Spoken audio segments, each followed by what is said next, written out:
フランスで子供を出産して子育てをしていたので、とかしているので、今回はちょっとフランスのそういう子育て事情とか、私自身がどういうことを意識してきたのかとか、日仏の違いとかちょっとお話ししようかなと思っています。よろしくお願いします。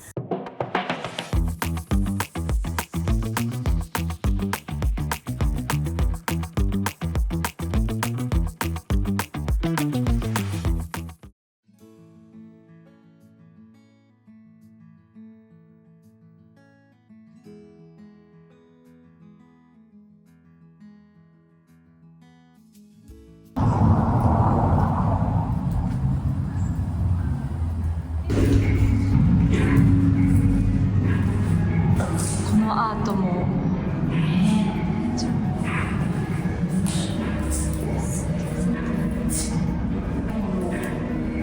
何が描いて、グラスの形、本当だ。わすごい、こんな歴史的な建物にね描いちゃうなんてフランスらしい。素敵。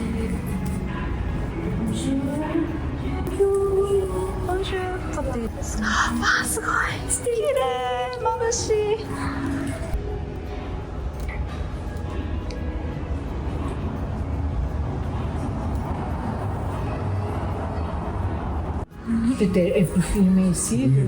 これすごくないですか？これ何ですか？花瓶？置物でも多分各この作品、あとコアラとかもあるらしいんですけど、イブは袋、それから横がゴーノイだからカエルで、もう他にもコアラもあるみたいなんだけれども、もう25個ずつぐらいしか作ってなくてからお値段は42,000ユーロ。3エグザンプレイだから。バカラにこんなものがあると知らなかったです。でそれでお水とか入れちゃったら大変だけど、ここにほら例えば 2,3 時間だったらちょっとお花とか入れて、ここほらお花とかさせるようになってるのね、中が。空洞になってる。すごい綺麗な色ね、外からも見えたけどすごい素敵だなと思ったら、輝きが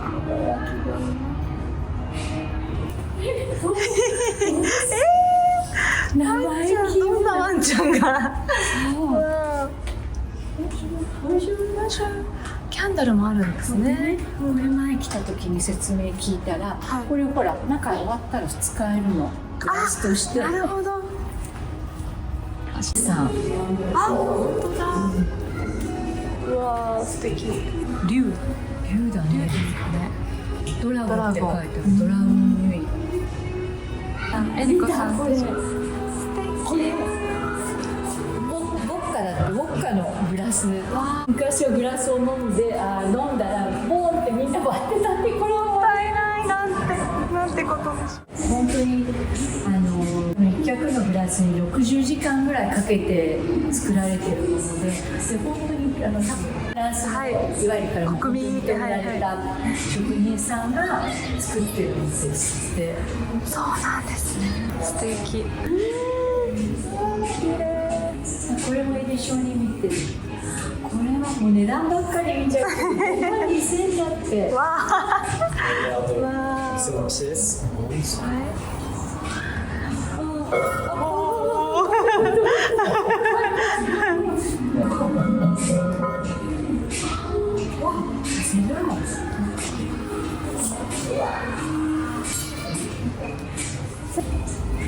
ほら、これ反対にするとここの部分とほら同じ。これとこれが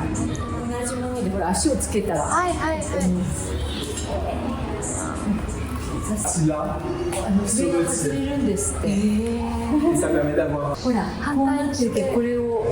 反対にすると綺麗。すごい素敵なものがたくさん。これもね、見たことない色だけど、この夏用のですって、新しい色。これ素敵。ピンク綺麗じゃない？ピンクのコバルトブルーも素素敵。この色を出すのがとっても大変だってさっきお店の方がおっしゃってて。あまりバカラっぽくないカラーリングですでももんね。いいよね、なんか若々しくていうかね、綺麗だけど可愛いっていう感じで。あとプレゼンテーションもすごい素敵。これ普通の手なのになんか遠くから見たらミッキーマウスの手が実験っぽい。実験っぽいね。メシボクメシボクいただいてよ。こんな素敵なのでこんな。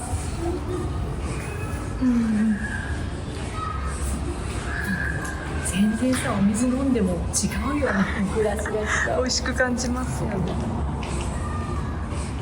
でもめちゃくちゃ緊張する。確かに怖い。怖い怖い怖い。かわいい。怖い。若いな。あー、綺麗。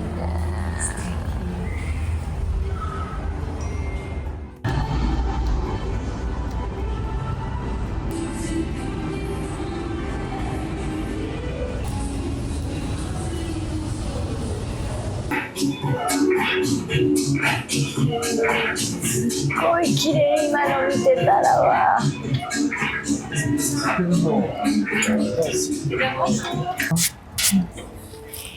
とか綺麗です。で、きっと後ろがちょっと緑があっていいですね。ね、よいしょ。多分いいよね、感じ。わあ、すごい素敵。うわ、本当にパリの繁華街の近くなのかしらっていうぐらいです。なんかさ、公園が近くで子供の声が聞こえて。ジャルダかわいい。ジャルダ。まさに今の時期だけだから、ここは。もうね。そう、冬になったら完全に。カクテルもあるし、はい、またアルコールない。あとは、なんだっけ、そういうほら、普通にカフェもあるし、はい、何がいいかで。これいいよね、カジュアルにサンドイッチとかつまみながら飲んだりできるから。そうなんですね。そう軽食もあるんですね。そう。あ、すごいだ。メシボク。いただきます。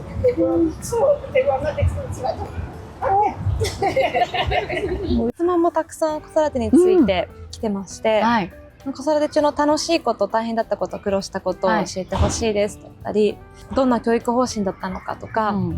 ご家族の仲の良さの秘訣とか、そういうところにたくさん質問いただいてるんですけど、はいまずフランスでの子育てをスタートした時のお話をお聞きしてもいいですか？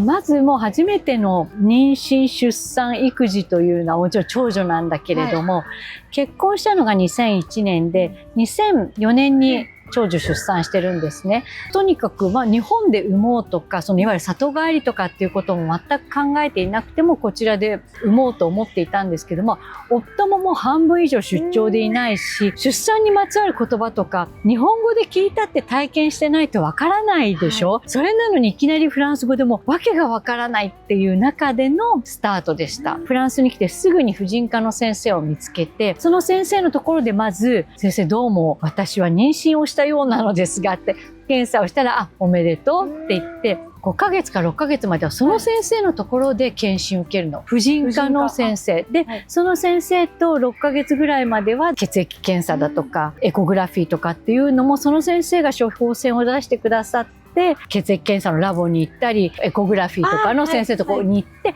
その結果を持ってまた次の月にその婦人科の先生のところに行ってって、日本みたいに一つの場所で、もちろん多分そういうクリニックもあると思うんですけど、私は3人ともそのパターンだったので、あっち行ってこっち行って結果持ってまた戻ってまたってもう毎月毎月すごい予約取るだけで大変。でもその先生のところでずっと6ヶ月ぐらいまで見ていただいて、そこから産科の先生のところに行ってねって言われて、その先生がおすすめしてくださった、もともとも先生同士やり取りしてくださったんですけど、その先生のところに行って、そこからは出産に向けての準備っていう感じでしたね。生まれる前後とかはもちろん入院するんですよね。日本だと入院って1週間ぐらいなのかな、日本って。ごめんなさい、皆さんすいません。もし間違ってたらだけど、多分だとしたらもう3日ぐらいです。3日しか入院しないんですか？いろんな多分タイプがあって、体調的に早く入院をした方がいい方とか、もしかしたらやっぱり帝王切開をしなきゃとか、多分いろんな方たちの体のタイプとかその状況によって入院の期間って変わると思うんですけど、もし問題がないっていうのかな、陣痛が来て病院に入って出産した場合はもう3日で退院しました。てか追い出された感じも。そうなんですね。その後はご自宅、赤ちゃんと一緒にもうすぐ戻って、もうね、スパルタよ。至れり尽くせりなんてことではないから、だから私本当に日本で出産したことないから、日本での出産体験とかを聞くとなんかみんなお食事とかもすごいし、お祝い膳とかね、なんか、至れり尽くせり、助産婦さん、多分看護婦さんも至れり尽くせりで、病室も綺麗だし、みたいなことを聞くんだけれども、もう全然ですよ。でも気楽でよかったけれども、息子の時は夫がマルシェに行ってて、私は家で片付けをしてたのね。まあもうそろそろかなぐらいでこう荷物とか作ってたら、ちょっとなんかあれと思うことがあって、でたまたま3月3日で日本の家族に電話をしたの。ちょうどお雛様のあれでこう妹の長女もね、お祝いとかしてるだろうして電話をして、なんかさ、ママとかって、こうでこんな体調なんだけどとかって横にいた妹がも、エリちゃんそれ大変、すぐに病院、すぐ行って、そうなのこれ大変なのってぐらい、1人産んで2人目なのに知識がなくって、すぐに夫に電話して、なんかすぐ病院行けって言われてんだけど、分かった、すぐ帰れた。で、夫がもうマルシェから帰ってきて、急いでそのまんまクリニックに行って、ね、3時間後には生まれたっていう感じなんだけど、そういうバタバタで入ったから、例えばもともと病室に入ってればなんとなくお部屋をこう快適にしとくんだけど、いきなり生まれてそのままバンとこう部屋まで上げられちゃって、しかも歩いて上がってったから、私普通に歩いて自分のお部屋までっていう話をしたら、日本のみんなからって言われたから、多分なのかな、そのまんま片付けしてた家自分一人の部屋なんだけど、赤ちゃんの洋服出さなきゃとか自分のパジャマ出さなきゃとかって言って整理整頓してて、でもそれがだから普通なんだと私は思っていて、なんかちょっと日本だとね違うらしいんですよ。知識がないですけど、でもフランスだと無痛分娩が一般的とは聞きますよね。だからそれも選択ができるけれども、やっぱり病院サイドが無痛でやるのが当たり前みたいにはなっているので、もちろん私もそういう麻酔のドクターと事前にお話をしたりとか、そういうことはあります。あとは選択でそれぞれできるけれども、無痛が一般的は一般的ですね。これはもう人それぞれだし、やっぱり痛みに強い人と弱い人と、で例えば私はそこの1人目2人目を産んだクリニックの先生は、日本人女性ってちょっと我慢強い、痛いことを痛いと言わないとかっていう風ななんか知識を持ってた方だったので、私がこう横になってて陣痛来て痛いんだけど、ちょっと日本的というか、その痛みもまたこの出産のなんかこう一つの体験というか、喜びの一つでもあるぐらいなところがあったから、別にそこまで痛くないですって言うと、本当にもうね、日本人女性はね、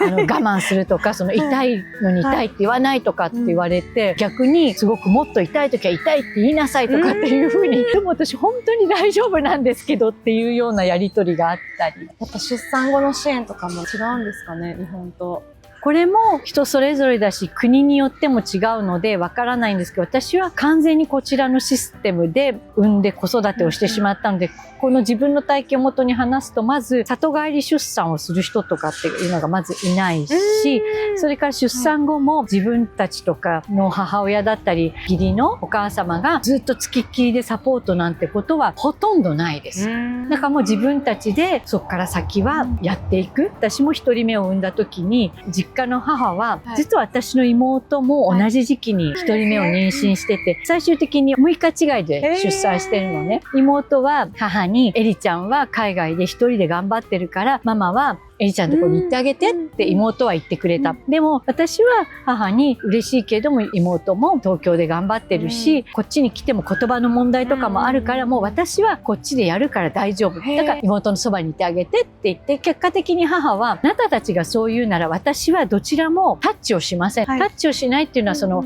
無関心でいるわけじゃなく、もしサポートが必要とか、もう来てほしいって言ったらもうどっちにも飛んでくわよって。でもお互いがそう言ってるならば、お互いにこう平等に、私は安全の出産をこう祈ってます。でもサポート必要だったら行ってねっていう感じで、だから妹も日本にいたけれども、母も仕事をしていたので、何から何までこうサポートしてもらうってこともなく、で私もこちらで産んで、授乳ってどうやんのっていうところからお風呂ってどう入れるのっていうところから、夫と2人でスタートでしたね。一番最初の赤ちゃんとの接し方みたいなのは病院側が教えてくれたりするんですか？普通は母親学級ってあって、それはフランスもあるんです。私一度母親学級に行ったの。でも言葉が何にもわからないわ。助産婦さんがわーって他のママたち、専門用語もありますしね。これは何の話をしてるのってなって、フランス語の勉強と一緒にもうノートに音をカタカナで書いて、家に帰ってこれは陣痛って言うんだ、これは何とかって言うんだって出産用語をそこで学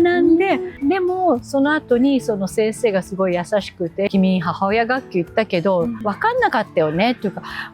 ちょっともう行かなくてもいいかなっていうか、自分でなんかこう勉強するしかないかなって言ったら、いやちゃんと保険の範囲で出るから、プライベートで助産婦さんがお家に来てくれてやるっていうシステムもあるんだよ。体調崩してクリニックまで行けないとか、動けないっていう方もいらっしゃるじゃない。だからエリコの場合はその動けないわけじゃないけど、理解が大変だから1対1っていうのがいいよねって言って手続きをしてくださって、で1対1の母親講習みたいなのを受けることになったんだけど、なぜかその方がその日になると体調を崩し、次の約束の時には私が体調を崩しで、結局一度も受けないまんま出産になっちゃったの。だから授乳とはどうするのとか、あと呼吸とかも知らないまんまこのまま産むんだっていう、もう本当にドタバタで産んじゃいました。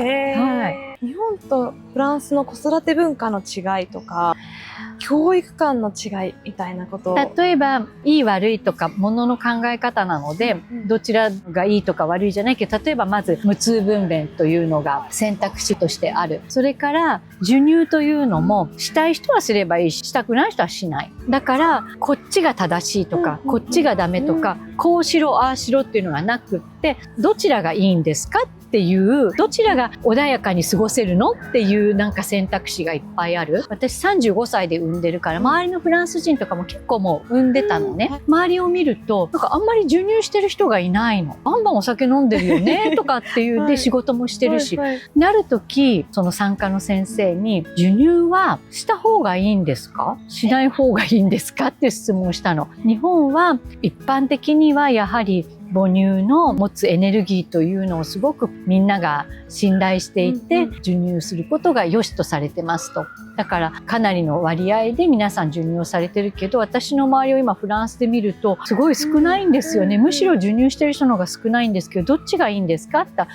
ら、エリコはどうしたいのって聞かれて、私は授乳をしたいと思ってます。じゃあしたらいいよって、あなたが授乳をすることに喜びを感じるならしなさい。でもあなたが授乳をすることに抵抗があって、その時間が嫌なものになるのであればしなくてもね、栄養価のいいその粉ミルクというものがあるんだから、それを上手に使って楽しく赤ちゃんを育てなさいって言われて、ああなるほど。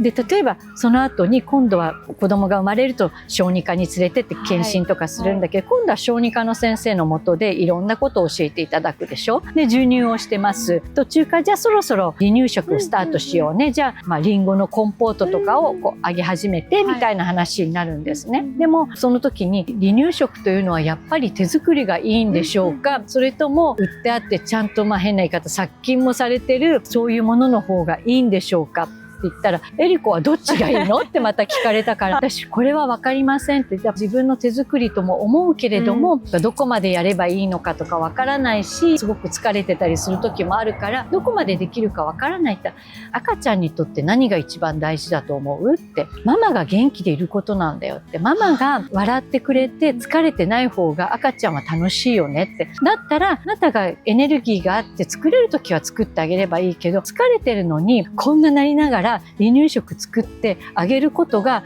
僕はすごいいいことだとは思わないって。それよりも、はい、あなたはまず体力を回復して気持ちよく赤ちゃんと接することが一番だよ。もう今はね、離乳食ももうすごくいいのが出てるんだから、それに頼ったって全く悪くないんだよ。だってそうじゃなくたってやることいっぱいあるでしょって言われて、はい、その通りです。もうありがとうございますってなって。でも本当にその通りだと思って、できれば母乳も何歳なのか分かるけど、できるだけ長くあげて、離乳食も全部手作りで栄養価も考えてって、もちろん完璧にできればいいし、それがこう楽にできる人もいるけれども、楽にできない人もいるのに、やれって言われたらもうそれがストレスになって関わるのが嫌になっちゃうじゃない。仕事をしてる人もいるし、そういうことを考えると、本当に先生たちがおっしゃってることってその通りで、あなたの自分の体力とか自分のエネルギーとともに何がベストかを選べばいいんじゃないって。でそれは周りがああしろこうしろじゃなくて、あなたの選択ですよって。だからあなたがそうしたいならそれをするのがベストでって。で本当にそう思うのが、赤ちゃんに授乳するのにめんどくさいわ、授乳なんてやだわとか言いながら、本当は出かけたいのにとか、そんな不満持って授乳してたら、こんな接近してる赤ちゃんはそれをもう絶対肌で感じると私は思うので、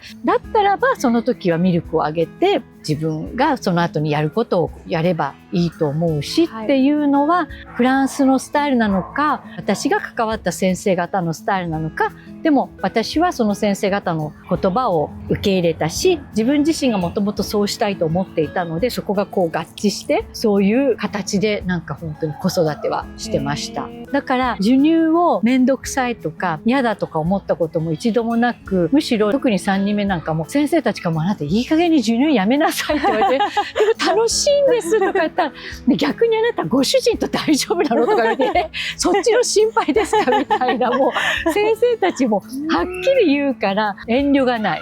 ね、忖度とかもないですしね。そうないですね。お酒とかももちろん飲まないに越したことはないんだけれども、妊娠中に自分の体が変わってるわけだから、仕事とのバランスとかお家とのバランスとか他の子供たちとのバランスって考えた時に、イライラすることとかどうしても増えちゃう。自分が思うようにできなくなるんだから、その時に基本お酒はダメなの。ダメなんだけども、それでイライラして眠れないよりは何杯も飲んじゃダメよって。でも一口二口ぐらい、あるいは三口ぐらいでもいいんだけど、赤ワインとかをゆっくり飲んで、で肩の力と体の力が抜けて寝た方があなたのためにいいのよって言われて、一般的にはお酒はダメって言いますよねって言ったら、もちろん飲まない方がいいけども、ちょっとならいいですよって言うと、そのちょっとが一本の人もいれば、これぐらいの人も、ちょっとの捉え方が違うからダメって言った方が、みんな分かりやすいからねって言われて、それもそうですねって。だからすごくそういう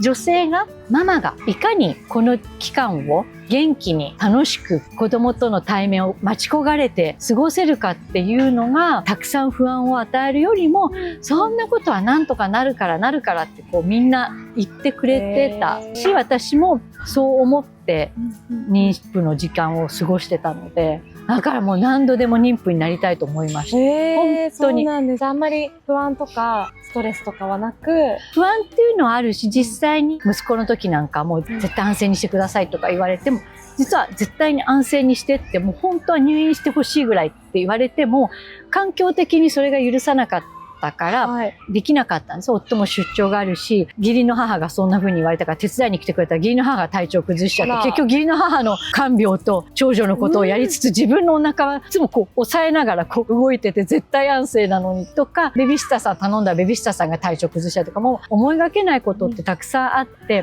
どうにもならない時もあるから、お腹支えながら長女の迎えに行ったりとか、もうできるだけこう振動なく歩くとか、そんなことが効果があったかどうかは別として乗り切れたからお話ができるけれども、そういう時もあったし、3人目に関しては41歳での出産なので、一般的には高齢出産もっていうこともあったから気をつけなきゃいけないことがたくさんあったりとか、そういう意味でのストレスがゼロではなかったけれども、夫に言わせると私は3人とも妊婦の期間はめちゃくちゃ穏やかにめちゃくちゃハッピーに過ごしてたらしい。それは意識をしていて、怒りの感情とかを持つとここ全部通じちゃうんじゃないかなと思うから、あんまり怒らないようにするとか、こんな感情を持ってたら赤ちゃんきっとお腹の中で居心地悪いからやめようやめようとかってなってったら、自然と穏やかな感じで過ごせて、妊娠期間は結構フランスと日本でも違いそうですね。本当にその比較が残念ながら私はできないのは日本での出産体験がないからなんですけど、私はとにかく本も読まなかった。育児書とか出産にまつわる本も、一人目なんかはねまだスマホもない時期だからパソコンでこう何か検索すれば出てきたんですけど、私本当に情報が多すぎるとパニックになるので一切入れないって決めて、しかも日本の育児書だと日本での出産育児のやり方じゃないですか。絶対参考になるんだけど、やっぱり私はここにいてフランスのやり方だから読んじゃうとそうしなきゃいけないってこう多分インプットされるので、じゃあもうやめちゃおうって。でその代わりフランスのもやめちゃおう。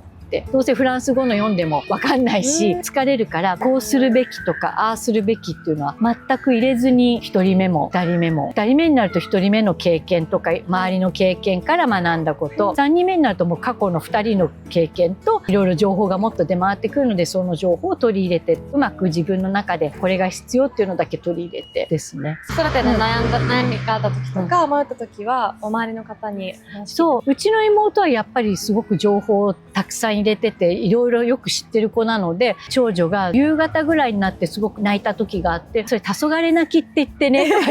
大丈夫なんだとかもうそんな感じ、じゃあそういう時期なんだ、なんかそんなことは経験の中から学んできましたね。きっと本なんかには書いてあったんだと思うんですけど、2人で手探りでしたね。その寝かせつけとかそういうのも全部手探りだから自分たち流って言い切れる。この子の顔だけ見てたなんか態度悪くないどうしたの突然。子育てに関しての喧嘩事が増えてくるんですけど、